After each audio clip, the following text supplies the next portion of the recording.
আসসালামু আলাইকুম, welcome to Tanvir academy.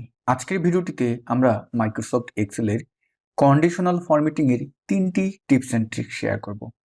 তো ডিয়ার ভিউয়ার্স, বেশি কথা না বলে আমরা সরাসরি আমাদের আজকের ভিডিওর মূল টপিকে চলে যাব। ভিডিওর মূল টপিকে যাওয়ার আগে আপনাদের কাছে রিকোয়েস্ট, আপনি যদি আমার এই চ্যানেলে নতুন হয়ে থাকেন please hit the subscribe button, আর যদি অলরেডি সাবস্ক্রাইব করে থাকেন আপনাকে অসংখ্য ধন্যবাদ। তা চলুন আমরা ভিডিওর মূল টপিকে চলে যাই। তো ডিয়ার ভিউয়ার্স, আমাদের প্রথম যেই ট্রিক সেটা হলো, আপনারা দেখতে পারতেছেন এখানে টোটাল সেলসের যেই কলামটি আছে, এই জায়গায় আমাদের যে ভ্যালুটি আছে, আপনাকে বলা হলো যেই ভ্যালুগুলো 80%-এর উপরে আছে তাদেরকে তুমি আলাদা একটা আইকন দাও। তারপরে 50 থেকে 80%-এর ভিতরে আছে যারা, তাদেরকে আলাদা একটা আইকন দিবা, এবং 50%-এর নিচে যারা আছে তাদেরকে আলাদা একটা আইকন দিবা। অর্থাৎ আমাদের 3টা আইকন দিতে হবে, এবং এইটা দ্বারা আমরা বুঝবো কার 80-এর উপরে, কার 50-এর উপরে, কার 50-এর নিচে। এই ক্ষেত্রে যেহেতু আমরা টোটাল সেলসের উপর করতে চাচ্ছি, টোটাল সেলসের যে রেঞ্জটা এটা সিলেক্ট করবেন। হোম মেনু থেকে আমরা চলে যাব কন্ডিশনাল ফরম্যাটিং যে টুলটা আছে ডান পাশে স্টাইলস গ্রুপে, এটার উপর চাপ দিবেন, এবং এখান থেকে আমরা দেখব আইকন সেটস আছে, এটাই আমরা চাপ দেব। এই জায়গা থেকে আমরা নিচে দেখতে পারবো মোর রুলস লেখা আছে, এটাই চাপ দিবেন। এখন আমাদের সামনে নিউ ফরম্যাটিং রুলস একটা ডায়লগ বক্স আসছে, বাট আমরা কাজ করব হলো এই মাঝখানের যেই পার্টটা আছে এই জায়গাটায়। এখানে আমাদের এই নিচে আইকনের যেটা আছে এইটা আমরা আগে টার্গেট দিই, যে গ্রেটার দেন ইকুয়াল টু কত বলছি প্রথমটা, সেটা হলো 80। আমি 80 দিয়ে দিলাম। এখন কি আইকন দিতে চাচ্ছেন, এই যে আইকনটা আছে এই আইকনের এই অ্যারোতে আসেন। এই অ্যারোতে এসে যে 80-র উপরে যারা আছে তাদেরকে আমি এই আইকনটা দিব, সেটা হলো যে up arrow, grey up arrow, এটা আমরা দিব। এটা দিলাম, ওকে। এবং আমি গ্রেটার দেন ইকুয়াল টু 80, তারপরে আমরা বলছিলাম 50 থেকে যে 80-র নিচে যেটা হবে সেটা, তাহলে আমি এখানে 50 দিয়ে দিলাম, এবং এই ডান পাশে কিন্তু পার্সেন্ট লেখা আছে, এটা দিলাম।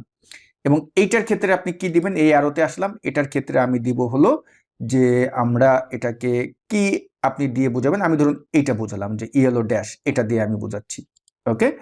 আর যখন আপনার 50-এর নিচে চলে যাবে, অর্থাৎ আমাদের এখানে কিন্তু হোয়েন 50 লেস দেন দেওয়া আছে, এটাই যাব, এটাই দিয়ে আমরা এখানে ডাউন দিয়ে দেব। এই যে আমি ডাউন দিয়ে দিলাম। এখন আমি যদি ওকে দিয়ে দিই, খেয়াল করবেন আমার এটা কিন্তু সুন্দরভাবে এই জায়গায় বুঝিয়ে দিচ্ছে যে কে বেশি কে কম। এই যে ডাউন আছে, এই ডাউন দ্বারা কিন্তু আমরা বুঝতেছি এগুলো হলো 50-এর নিচে, আর এই যে আপ যেগুলো আছে আপগুলো হলো 80-র উপরে। আর এই যে আমরা যে লেভেল সাইন দেখতেছি এটা হলো, অর্থাৎ মাইনাসের মতো যেটা, এটা হলো আমার 50 থেকে 80-র নিচে। আপনি চাইলে এটার কালারও কিন্তু চেঞ্জ করতে পারবেন। আমরা যদি অন্য কালারে দিয়ে এটা সিলেক্ট করলাম রেঞ্জটা, কন্ডিশনাল ফরম্যাটিং এ আসলাম, ম্যানেজ রুলে আসলাম, এই যে আইকন সেট এটার উপর দুটো চাপ দেন। আমরা এই জায়গা থেকে এই অ্যারোতে চাপ দিয়ে ধরুন আমি আপে দিব হলো এইটা, আর ডাউনে দিব হলো আমি এইটা, ওকে, এটা দিয়ে দিলাম। এখন আপনি ওকে দিয়ে দেন এবং অ্যাপ্লাই দিয়ে দেন, ওকে দিয়ে দেন। দেখুন এখন কিন্তু দেখতেও ভালো লাগতেছে, এবং দারুণ আপনি একটা রিপোর্ট কিন্তু এভাবে তৈরি করতে পারেন। আমাদের 2 নম্বর ট্রিকটি হলো, এইখানটায় যে আমাদের টোটাল সেলস আছে, এই টোটাল সেলসের আমরা ডান পাশে একটি গ্রাফ তৈরি করব। অনেকেই এটা স্পার্ক লাইন দিয়ে করে, বাট এটা আপনি কন্ডিশনাল ফরম্যাটিং দিয়ে খুব সুন্দরভাবে করতে পারবেন। আপনার ডেটার সাথে এটা কিন্তু ভিজুয়ালাইজেশন হবে। কিভাবে?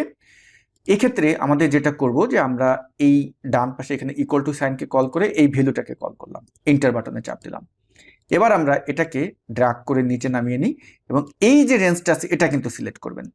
আমরা কিন্তু এই বাম পাশেরটা না, এটা সিলেক্ট করলাম, করে কন্ডিশনাল ফরম্যাটিং এ যাব, এবং এখান থেকে আমরা ডাটাবার্সে আসবো। ডাটাবার্স থেকে আমি সলিড ফিল ধরুন এটা দিলাম, এটা থাকলো। এবার আমরা এই যে সিলেক্ট আছে, এই সিলেক্ট থাকা অবস্থায় কন্ডিশনাল ফরম্যাটিং এর ডাটাবার্সে গিয়ে মোর রুলসে আসবো, এবং এই জায়গা থেকে আমরা যেটা করব যে এখানে দেখবেন শো বার অনলি, এটাই আপনি টিক দিয়ে দিবেন। যদি আপনি কালার চেঞ্জ করতে চান তাহলে এই অ্যারোতে আসেন, অ্যারো থেকে কি কালার দিবেন, ধরুন আমি এই কালারটি দিলাম, এটা দিয়ে আমি যদি এখন ওকে দিয়ে দিই, দেখুন এই কালারটি আসলো, এবং আমাদের ডান পাশে কিন্তু ভ্যালু দেখাচ্ছে না।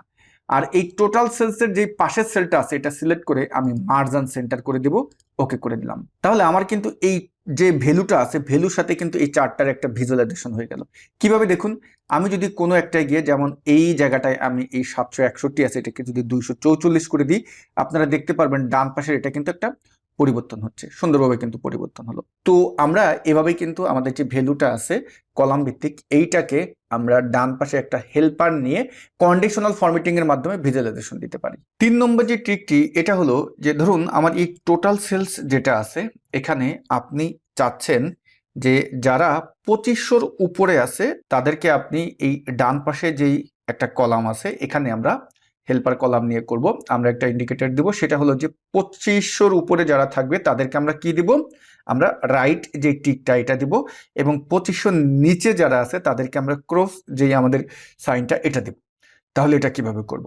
আমরা প্রথমে এখানে আসি, ইকুয়াল টু সাইনকে কল করি, এই রেফারেন্সটা কল করে এন্টার দিলাম, এবং এখন এটা আমরা নিচে এভাবে নামিয়ে দিই। তো আমরা এখন এই রেঞ্জ সিলেক্ট থাকা অবস্থায় কন্ডিশনাল ফরম্যাটিং এ আসবো, এবং আইকন সেট থেকে নিচ থেকে মোর রুলসে আসবেন। মোর রুলস থেকে আমরা আইকন সেট যেটা দিব সেটা হলো যে এইখানে যেটা আছে এই আইকন সেটটা দিব, এবং এই জায়গাটায় আমরা এখন যেটা করতে চাচ্ছি যে আমরা চাচ্ছি কি ভ্যালু, যেহেতু 2500 আমরা একটা ভ্যালু টার্গেট দিছি, তাহলে এখানে এই টাইপের এখান থেকে করে দিবেন এটা কি নাম্বার, নাম্বার করে দিলাম, এবং গেটার দেন ইকুয়াল টু আমরা করে দিলাম 2500। তাহলে এটা 2500-র উপরে কি থাকবে, রাইট থাকবে। আর এখানে আবার আমরা আসি, এখানে এসেও আমরা কি করে দেব, নাম্বার, এখানে নাম্বার করে দিয়ে এটাকে আমরা জিরোই রাখবো। এটাকে আমরা এখানে এসে এটা আমরা এই অ্যারোতে এসে এটাকে করে দিব কি, এখানে এসে জাস্ট এই ক্রস করে দেন। আপনাকে আর কিছু করতে হবে না, এভাবেই রেখে দিবেন, রেখে এখন আপনি ওকে করে দেন। তাহলে দেখতে পারবেন যারা 2500-র উপরে আছে তাদের কিন্তু দেখবেন এরকম রাইট দেওয়া আছে, বাট আপনি তো এইটাকে এই যে ভ্যালুগুলো আছে এই ভ্যালুগুলো রাখবেন না। তাহলে আমরা আবার এটা সিলেক্ট করি, করে কন্ডিশনে যাই, এবং এখান থেকে যেটা আইকন সেট আমরা এখান থেকে মোর রুলসে গেলাম, এই যে শো আইকন অনলি এটা চাপ দিয়ে দিবেন। আর এখানে কিন্তু আমাদের আইকনটা চেঞ্জ হয়ে গেছে, আবার এটা প্রথমেই করা দরকার ছিল। আর এখান থেকে আমরা কি করে দেবো, ওটাকে অবশ্যই এই ক্রসটা করে দিলাম, এখন ওকে করে দেন। দেখুন এখন কিন্তু আমার ভ্যালু নাই, আপনি চাইলে এখন এই দুটা সিলেক্ট করে মার্জিন সেন্টার করে দেন, আপনার কিন্তু দেখতেও এখন ভালো লাগবে। এভাবে আমি অল বর্ডার করে দিলাম, দেখতেও কিন্তু ভালো লাগবে। আপনি কোনো ভ্যালু যদি এখন পরিবর্তন করেন, যেমন এখানে আমি এটাকে যদি 2500 করে দিই, যেমন 2500-র উপরে রাখবো যেহেতু আমার ওই ফরম্যাটিংটা সেট করা, দেখুন এটা কি হয়ে গেছে, 2609 হয়ে গেছে, এটা কিন্তু ডান পাশে রাইট চলে আসছে। আমরা অনেকেই আছি এটা লজিক্যাল ফাংশন ব্যবহার করে করি, বাট এইটা কিন্তু আপনি কন্ডিশনাল ফরম্যাটিং দিয়েও খুব সুন্দরভাবে করতে পারবেন। তো ডিয়ার ভিউয়ার্স, ভিডিও শেষ করতে যাওয়ার আগে আপনাদেরকে একটি অ্যানাউন্সমেন্ট দিচ্ছি। ফেব্রুয়ারি মাসের 19 তারিখে Microsoft Excel for pro user, অর্থাৎ যারা মাইক্রোসফট এক্সেলের মোটামুটি কাজ জানেন, অর্থাৎ বেসিক এবং ফান্ডামেন্টাল কাজ জানেন, তারপর আপনি চাচ্ছেন যে ইন্টারমিডিয়েট লেভেল থেকে অ্যাডভান্স লেভেলের সকল কাজ শিখতে, তাহলে আপনি আমাদের এই কোর্সটিতে অ্যাডমিশন নিতে পারেন।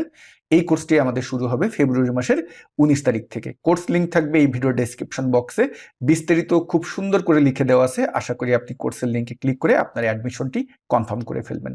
যারা একদম নতুন তাদের জন্য কিন্তু এই কোর্সটা না, নতুনদের জন্য আমাদের আলাদা একটা কোর্স আছে, ওটার বিস্তারিত আপনি এই ভিডিও ডেসক্রিপশন বক্সে দেখবেন, আমাদের ওয়েবসাইটের লিঙ্ক আছে, ওখানে ক্লিক করলে দেখবেন সবার জন্য মাইক্রোসফট অফিস। ওই কোর্সটি হলো যারা একদম নতুন তাদের জন্য। তো ভিডিও এখানেই শেষ করছি, সবাই ভালো থাকবেন, আসসালামু আলাইকুম।